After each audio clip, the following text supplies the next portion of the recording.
Rutherford model of atom, यानी Rutherford ने अपने ऑब्जर्वेशन के अनुसार अपना कैसा मॉडल प्रस्तुत किया। देखिए सबसे पहला क्या है कि उन्होंने बताया कि there is a positive charge highly densed centre in an atom called nucleus, यानी किसी भी एटम में एक हाईली डेंस सेंटर होता है जिस पर चार्ज कौन सा होता है, पॉजिटिव चार्ज, और उसे उन्होंने क्या नाम दिया, न्यूक्लियस।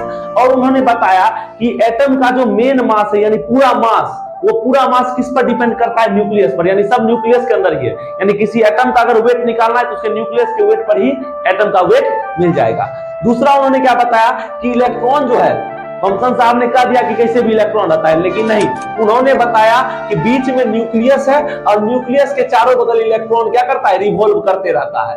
ये उनका कहना था। उसके बाद तीसरा उन्होंने क्या बताया कि जो साइज ऑफ न्यूक्लियस, यानी न्यूक्लियस का जो साइज है वो एटम के साइज से काफी ज्यादा स्मॉल है।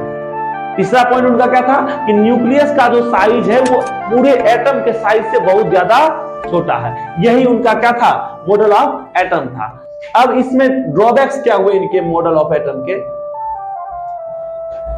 ड्रॉबैक्स। अब ये जब प्रस्तुत कर रहे थे तो इनसे पूछा गया कि आप बोल रहे हैं कि एटम चारों बगल घूम रहा है, बात हम आपका मान लिए, एटम घूम रहा है, लेकिन अगर कोई ऑब्जेक्ट जो है अगर किसी के चारों बगल मोशन करते रहता है, एक समय क्या होगा, मोशन करते करते उससे एनर्जी रिलीज हो रहा है, एक समय आएगा कि उसका एनर्जी खत्म हो जाएगा और वो सेंटर में गिर जाएगा, तब तो एटम आपका अनस्टेबल हो गया।